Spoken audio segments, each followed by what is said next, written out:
Thank you very much, and let me just thank you for giving up your time this morning to spend time with myself, with Rachel, the Chancellor, and with Ed, who's the Energy Secretary. So it's really good of you to give up your time. And we're going to come around in a minute and sit with each of you on the tables. So I'm really looking forward to getting your views on the budget and many other things. Before I do that, I just wanted to say a few words about the budget, which Rachel delivered yesterday, and set out the principles, what we're trying to achieve. And I can see I've already got some support here. This is good to see. But the first and most important fundamental principle was fairness. Yeah. This was a Labour budget with Labour values, and that means it had to be a fair budget. And then we had three pillars, really, to the budget that I'll just spell out to you. The first is that we must protect investment, particularly in our NHS. You know the state of the NHS under the last government. It was left, I always say it was left on its knees, but my wife, who works at the NHS, says no, Keir, it was left on its face. And it fell to us to put the money back into the NHS, to put it back up and make it fit for the future. So it's there for everybody and their families when they need it. So that was principle number one. Principle number two was we have to get the national debt down. It's far too high. And by getting it down, that impacts everybody across the country because it allows interest rates to come down. And once interest rates come down, that then gets affected in mortgages. And people will, this is one of the biggest monthly payments that many people make to get their mortgages down. And then the third big principle, which you'll have seen, I hope, is that we absolutely had to bear down and deal with the cost of living pressures that people are facing. And thinking particularly about people who are struggling to make ends meet. Who are sitting around the kitchen table wondering and worrying about what bills they can or can't afford. Now, that is a political issue for me. It's a personal issue for me, because when I was growing up, we didn't have enough money in my household. And we had to literally sit round the kitchen table and decide which bills we wouldn't be able to pay. In our particular case, the phone was cut off and things like that because we couldn't actually make ends meet. So I know personally what it feels like to go through that anguish. So we were determined to bear down. We had already taken some measures before yesterday, which I'm really proud about. The first was free breakfast clubs at our primary schools. Hugely important because everybody knows that children arriving at school who are hungry, perhaps haven't had breakfast, are not going to learn very well.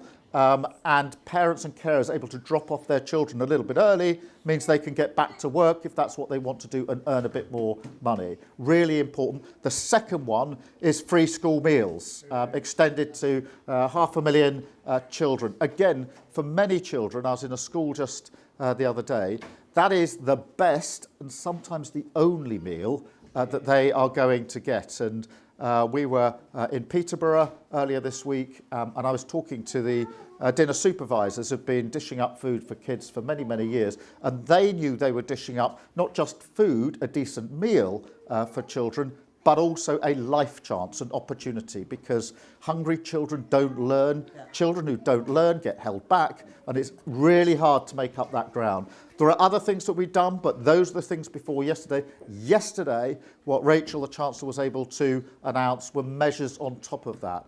The three of them I just want to highlight to you. The first is freezing rail fares. Now, this is the first time this has been done for 30 years. And if you talk to anybody who regularly uses the railway, perhaps to commute, it is one of the biggest expenses of the week. So to be able to freeze that makes a massive difference. Prescription charges as well. We have capped or continued to cap so that they don't go up. It's really important when people need to get their prescription. And then the one that I wanted to talk to you most about this morning is energy bills, because I think everybody knows that in recent years energy bills have been far too high, and it's one of those things that for every household people worry about. And at this time of year, as we're going into the winter, there are those conversations that I know go on in some households, which is, can we afford to put the heating on? Can we perhaps turn it down to too low? Or even cooking and saying, can we afford the energy that it takes for cooking? People shouldn't have to make those decisions. And this is what I mean about fairness and the cost of living. And that's why yesterday we took the decision to take an average £150 off all energy bills across the board for all households. So £150 off the bills for everyone across the board. But also that's on top of a scheme that Ed had put in place last year, which we're extending this year, which is for the 6 million poorest households. Already we'd taken £150 off their bills. So a huge press down on energy bills and on the cost of living, because I know that across the country, if you ask people what's the thing that you worry about most, what's the thing uppermost in your mind, almost everybody will say it's the cost of living, it's making ends meet, and anything you can do to help me with that, the better. And therefore what we did yesterday was pull every lever that we had available to bear down on the cost of living. We did one other big thing yesterday, which is really important to all three of us and to the whole of the government, and that is we lifted 500,000 children out of poverty. This is...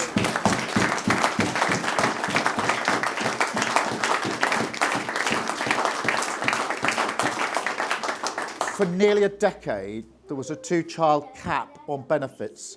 The only effect of that was to drive hundreds of thousands of children into poverty. And I don't know about you, but I am deeply uncomfortable about children paying the price and children being in poverty in the United Kingdom. I'm not prepared to let that happen under a Labour government. So we're lifting those children out of poverty. Let yesterday be the day that we did that, as it was. That is so good for those children. It lifts them out of poverty. It gives them a life chance. It is really good for our economy as well. Because if you've got children in poverty who can't go as far as their talents will take them through no fault of their own, then the economy doesn't thrive, because we need everybody contributing to our economy. That will only happen if you give everybody a fair chance and an opportunity to go as far as their talents will take them. So really good for the economy. And the third thing that it affects, Rachel and I were in a hospital yesterday afternoon talking to NHS staff, and when we told them about what we're doing on child poverty, they said really good. And they said really good because for the children coming into our hospital, the root cause of many of the things they're presenting with is poverty. And therefore, if you get poverty down, you alleviate the pressure on the NHS.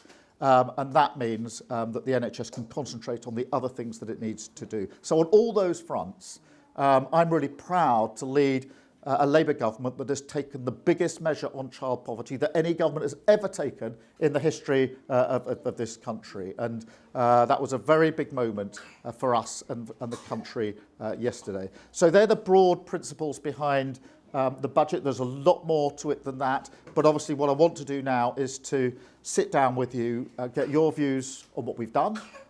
It's your chance to tell us whether you agree with this bit or that bit, other things you think we should do. Because I'm acutely aware that when I stood outside Downing Street the day after the election last year, I said we'd be a government of service. And that means that we're serving all of our communities, and that means we're serving you. So this isn't a kind invitation for you to sit with me, Rachel and Ed. It's your right to sit with me, Rachel and Ed. It's not a kind invitation for you to tell me what you think. It's your right to tell me what you think. Because when we say we're a government of service, we're serving you, and you have a right to tell us what you think, to push us if you think we should go further, to challenge us if you think we've done the wrong thing, or to tell us what you want to support in what we're doing. So let's have that discussion. I see we've got some really nice biscuits, some coffee, some children, some smiles. But this is the bit of the job I like most, by the way, which is out of Parliament, in our communities, with people like you, because I always take away from these sessions. I will remember what you say. I'll mull it over in my mind. Almost all of the ideas and thoughts and policies that I've been pushing forward have come out of conversations with people across the country. I take away what people say and mull it over on the train or whatever we're doing. And then who knows, the next time I'm announcing policy, it might be one of the ones that you've mentioned around this table. And you can say, I told him about that. So thanks very much. Let's get on with that. Really appreciate it. Thank you. Where am I? Am I here?